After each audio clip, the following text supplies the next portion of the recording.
ਉਧਰ ਚੋਣ ਕਮਿਸ਼ਨ ਨੇ ਆਪਦੇ ਪ੍ਰਚਾਰ ਗੀਤ ਉੱਤੇ ਪਾਬੰਦੀ ਲਗਾ ਦਿੱਤੀ ਹੈ। ਦੱਸਦੇ ਕਿ ਦਿੱਲੀ ਦੀ ਮੰਤਰੀ ਆਤਿਸ਼ੀ ਨੇ ਚੋਣ ਕਮਿਸ਼ਨ ਦੇ ਉੱਤੇ ਸਵਾਲ ਖੜੇ ਕੀਤੇ ਨੇ।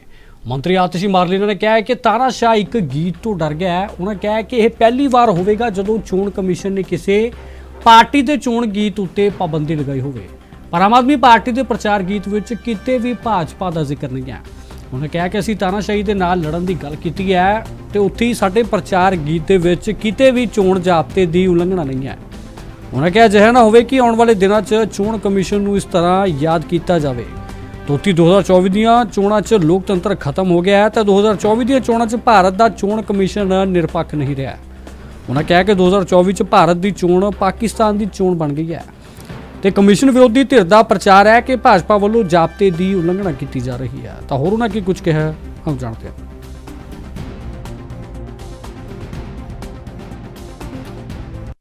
भारतीय जनता पार्टी के एक और राजनीतिक हथियार इलेक्शन कमीशन ऑफ इंडिया ने अपने इस पत्र के माध्यम से आम आदमी पार्टी के कैंपेन सॉन्ग पर रोक लगा दी है।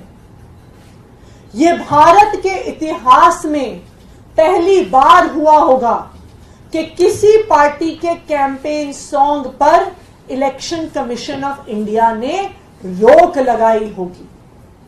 वो इलेक्शन कमीशन ऑफ इंडिया जिसको भारतीय जनता पार्टी की जो रोज आचार संहिता की धज्जियां उड़ाई जाती हैं उनके द्वारा वो नहीं दिखती हैं, लेकिन आम आदमी पार्टी के नेता सांस तक ले लेते हैं तो उनको ऐसे नोटिस आ जाते हैं। जब भारतीय जनता पार्टी ईडी और सीबीआई का प्रयोग करके आचार संहिता के दौरान विपक्ष के नेताओं को जेल में डालती है, उस पर इलेक्शन कमीशन ऑफ इंडिया को कोई आपत्ति नहीं है। लेकिन जब आम आदमी पार्टी उसको गाने में लिख देती है, उस पर इलेक्शन कमीशन ऑफ इंडिया को बहुत आपत्ति है।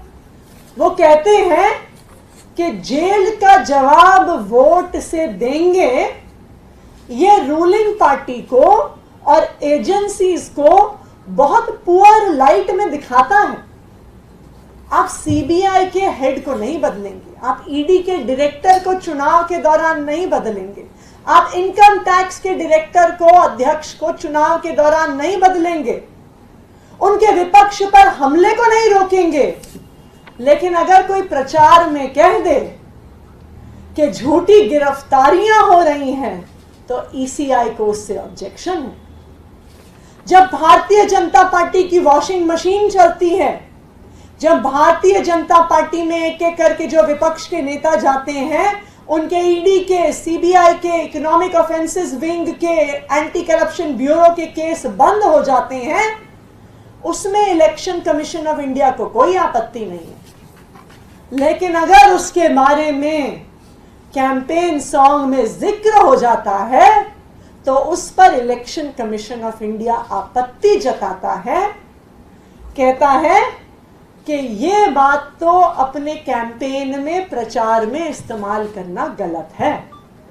तो भारतीय जनता पार्टी तानाशाही करे वो सही है, उस तानाशाही के बारे में कोई प्रचार करे वो गलत है।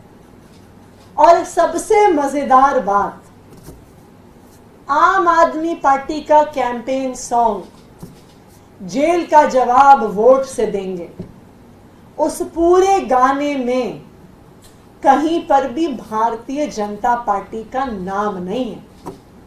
लेकिन इलेक्शन कमीशन ऑफ इंडिया कहता है कि अगर आप तानाशाही की बात करते हैं, this is a criticism of the ruling party. यानी इलेक्शन कमीशन ऑफ इंडिया खुद मानता है कि भारतीय जनता पार्टी इस देश में तानाशाही चला रही है। तानाशाही के किसी भी विरोध को वो भारतीय जनता पार्टी का विरोध मान रहे हैं। तानाशाही की किसी भी बात को वो प्रधानमंत्री नरेंद्र मोदी जी की बात मान रहे हैं, क्योंकि उनको भी पता है कि आज भारतीय जनता पार्टी पूरी तरह एक तानाशाही के लक्षण दिखा रही। देखिए, हम इसका जल्द से जल्द जवाब देंगे। हमारे कैंपेन सॉन्ग में कहीं पर भी आचार संहिता का उल्लंघन नहीं है। जब हम अरविंद केजरीवाल की गिरफ्तारी की फोटो दिखाते हैं, वो तो एक फैक्चुअल फोटो है। जब हम मनीष सिसोदिया जी को पुलिस वालों द्वारा उनके साथ राउज एवेन्यू कोर्ट में बदतमीजी होते हुए दिखाते हैं, वो फैक्चुअल वीडियो है। जब हम प्रोटेस्ट कर रहे आम आदमी पार्टी के कार्यकर्ताओं को पुलिस से बर्बरता द्वारा उठाए जाना दिखाते हैं, वो तो फैक्चुअल वीडियो है। क्या अब इलेक्शन कमीशन ऑफ इंडिया चाहता है कि जो सच्चाई है वो देश के सामने ना आए? क्या इलेक्शन कमीशन ऑफ इंडिया चाहता है कि दिल्ली पुलिस की बर्बरता देश के सामने ना आए? क्या इलेक्शन कमीशन ऑफ इंडिया चाहता है कि ईडी और सीबीआई का राजनीतिक प्रयोग देश के सामने ना आए? आप ईडी और सीबीआई को रोको, आप इनकम टैक्स डिपार्टमेंट को रोको, आप दिल्ली पुलिस को रोको, लेकिन जो उनकी सच्चाई उजागर कर रहा है उन पर आप क्यों रोक लगा रहे हैं? मैं इलेक्शन कमीशन ऑफ इंडिया को यह याद दिलाना चाहूंगी, मैं इलेक्शन कमीशन ऑफ इंडिया के तीनों सदस्यों को यह याद दिलाना चाहूंगी कि आप लोग टीएन शेषन जैसे इलेक्शन कमिश्नर्स के उत्तराधिकारी हैं। टीएन शेषन जी को इतने सालों बाद भी याद किया जाता है क्योंकि उन्होंने भारत में फ्री एंड फेयर इलेक्शंस को एक नई ऊंचाई पर पहुंचाया।